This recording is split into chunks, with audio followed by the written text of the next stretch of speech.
Isu-isu strategis pendidikan dan pembelajaran abad ke-21. Assalamualaikum warahmatullahi wabarakatuh. Sampurasun. Selamat datang pada penyelenggaraan pendidikan dan latihan peningkatan keterampilan dasar teknik instruksional atau PKERTI yang digelar P3AI Universitas Pasundan. Pada mata latih, isu-isu strategis pendidikan dan pembelajaran abad ke-21. Pendidikan tinggi pada abad ke-21 dihadapkan dengan tantangan-tantangan besar, yaitu pertama, tantangan perkembangan zaman abad ke-21. Kedua, tantangan kurikulum yang selalu dinamis, mencakup kurikulum KKNI OB MBKM dan indikator kinerja utama atau IKU. Dan ketiga, tantangan yang dihadapi para dosen seperti pertumbuhan mahasiswa internasional, perkembangan pendidikan tinggi, teknologi informasi pesat, persyaratan akuntabilitas, dan tuntutan pekerjaan manajerial di universitas. Maka dari itu, dibutuhkan keterampilan dan kemahiran untuk menyelesaikan tantangan pendidikan ini. Di antaranya, pertama, learning skill. Kemahiran untuk belajar bekerja sama, berkomunikasi, berpikir kritis, dan kreatif. Kedua, literasi. Keterampilan untuk menggali literasi informasi, media, dan teknologi. Dan ketiga, life skills seperti sikap kepemimpinan, inisiatif, fleksibilitas, keterampilan sosial, dan mandiri. Untuk para pendidik abad 21, ditekankan untuk memiliki skill dan sikap long life learner, pembelajar seumur hidup, kreatif dan inovatif. Mahasiswa yang kreatif lahir dari dosen yang kreatif. Mengoptimalkan teknologi dengan baik. Guru yang reflektif yang mampu menggunakan penilaian hasil belajar untuk meningkatkan kualitas mengajar. Kolaboratif. Menerapkan sistem student-centered learning dan menerapkan pendekatan diferensiasi. Sedangkan pada pembelajaran abad ke-21, mahasiswa ditekankan agar memiliki sikap critical thinking and problem solving, creativity and innovation, communication, collaboration. Selanjutnya, ada beberapa poin kompetensi yang harus dimiliki mahasiswa atau peserta didik, yaitu pertama, way of thinking, cara dan kemampuan berpikir peserta didik, seperti kreatif, berpikir kritis, dan pengambilan keputusan. Kedua, ways of working, kemampuan untuk bekerja dengan dunia global dan digital. Ketiga, tools of working, penguasaan alat dalam bekerja, seperti informasi dan teknologi. Dan keempat, skills for living in the world, kemampuan untuk menjalani dan bertahan di kehidupan abad 21. Apa itu KKNI? Merujuk pada Perpres, KKNI adalah singkatan dari Kerangka Kualifikasi Nasional Indonesia. Lebih tepatnya, kerangka penjenjangan capaian yang dapat menyetarakan luaran bidang pendidikan formal, informal, dan pengalaman kerja dalam rangka pemberian pengakuan kompetensi kerja. KKNI merupakan perwujudan mutu dan jati diri bangsa Indonesia. Selanjutnya, OB atau Outcome Based Education adalah pendidikan yang berpusat pada outcome, bukan hanya materi yang harus diselesaikan. OB mengukur hasil pembelajaran, menekankan pada keberlanjutan proses pembelajaran secara inovatif, interaktif, dan efektif, dan memungkinkan siswa untuk mengembangkan keterampilan baru yang mempersiapkan mereka pada level global. Setelah KKNI dan OB, selanjutnya adalah MBKM. MBKM sendiri memiliki beberapa tujuan, di antaranya meraih capaian pembelajaran lulusan dengan kompetensi tambahan, baik soft skills dan hard skills, sesuai dengan kebutuhan perkembangan zaman. Internalisasi sikap profesional dan budaya kerja yang sesuai, serta diperlukan bagi dunia usaha dan atau dunia industri, sehingga terjadi link and match. Menyiapkan lulusan sebagai pemimpin masa depan bangsa yang unggul dan berkepribadian. Mari kita lanjutkan ke tantangan kurikulum yang selalu dinamis. Kedua, yaitu IKU.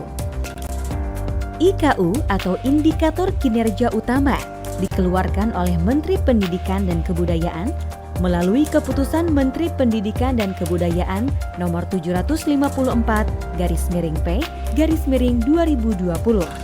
IKU menjadi alat ukur kinerja bagi perguruan tinggi serta akselerasi implementasi Merdeka Belajar dan Kampus Belajar. Indikator kinerja utama ini dilatar belakangi oleh beberapa tujuan, yaitu visi Indonesia 2045 sebagai negara maju dengan PDB kelima di dunia, menyiapkan sumber daya manusia yang memiliki pengetahuan dan kemampuan bersaing di tingkat internasional. Peluang kerja di masa mendatang tidak lagi bertumpu pada sumber daya alam, melainkan pada kemampuan sumber daya manusia.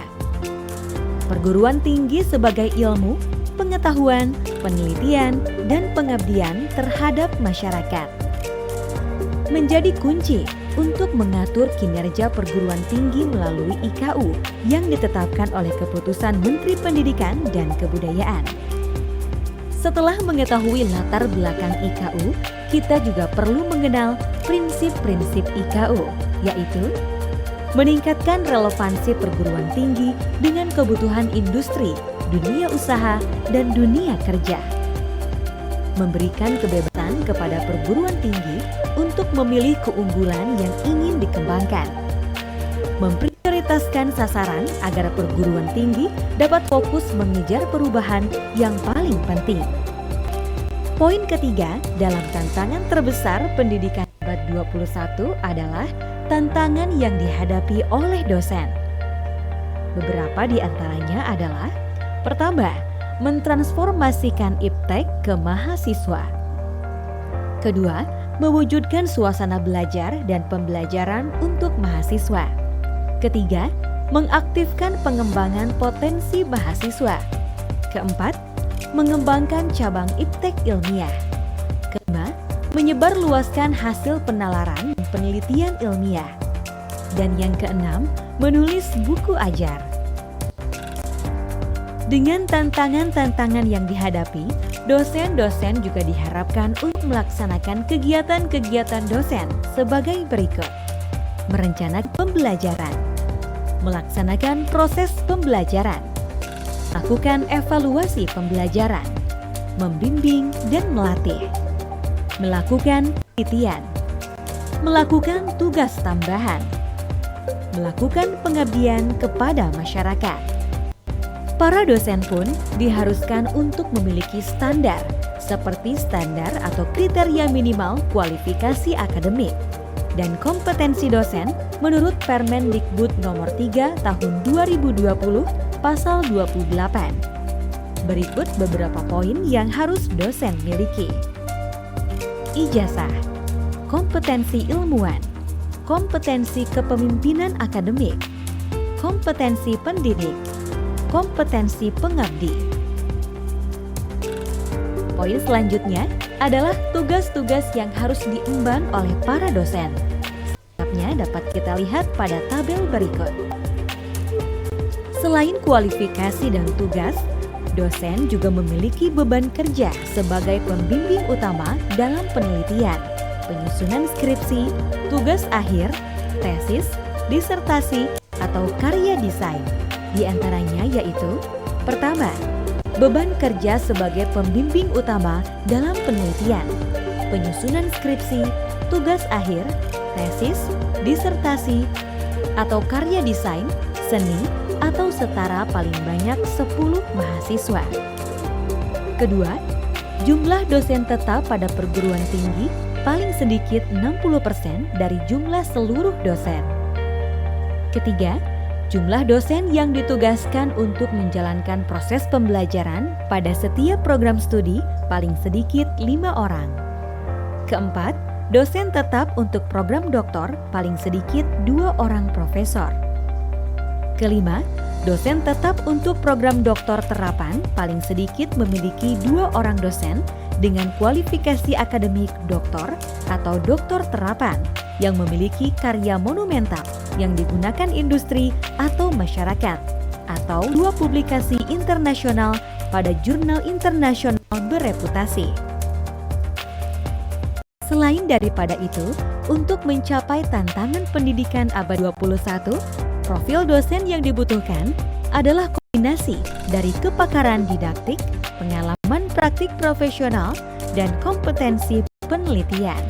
Tujuan dari profil dosen tersebut diharapkan dapat meningkatkan kapasitas penelitian proses pengembangan kelembagaan dan individu dalam menghasilkan tingkat keterampilan yang lebih tinggi dan kemampuan yang lebih besar untuk melakukan penelitian yang bermanfaat. Selain itu, dibutuhkan konsep sumber daya manusia untuk membentuk dosen penggerak dan pendidik yang unggul, yang dinilai dari beberapa aspek seperti pedagogi, profesional, kepribadian, dan sosial. Contohnya, bergerak sebagai fasilitator, banyak belajar, senang jika mahasiswa berprestasi, menjadi pengembang ilmu, menjadi motivator bagi dosen lain, melibatkan mahasiswa dalam kerjasama proyek, mendokumentasikan kegiatan pembelajaran, pembelajaran berbasis diskusi atau kelompok. Selain itu, penelitian dosen pun memiliki ruang lingkup standar penelitiannya. Selengkapnya dapat kita lihat pada tabel berikut. Jenis kompetensi pun telah diatur pada Peraturan Kemendikbud 12/2020 yang berisi evaluasi pembelajaran, pengembangan metode pembelajaran, pengembangan metodologi pembelajaran, pengembangan teknologi pembelajaran, perancangan pembelajaran, pengembangan pembelajaran. Begitu juga identifikasi jenis kompetensi yang tidak ada dalam Permendikbud 12/2020 seperti diseminasi hasil pembelajaran, diseminasi hasil penelitian, pengembangan penelitian, pengembangan pengabdian kepada masyarakat, diseminasi hasil pengabdian kepada masyarakat. Sekarang kita akan membahas tentang komponen utama kapasitas penelitian yang terdiri dari kompetensi peneliti individual, mutu infrastruktur lembaga, adanya penelitian strategis, mampu berkontribusi pada pengembangan iptek dan kebijakan global. Selain poin-poin yang sudah kita bahas, berikut adalah 7 keterampilan profesional yang harus dimiliki para dosen yang meliputi negosiasi, pengelolaan masyarakat, keluasan kognitif, penyelesaian permasalahan kompleks, kecerdasan emosional, kreativitas, visualisasi data. Para dosen pun dapat mengikuti kegiatan-kegiatan dalam rangka meningkatkan keterampilan. Contohnya seperti Data Science Certification Training R Programming untuk meningkatkan keterampilan visualisasi data. Communicating for Clarity Training untuk meningkatkan keterampilan negosiasi.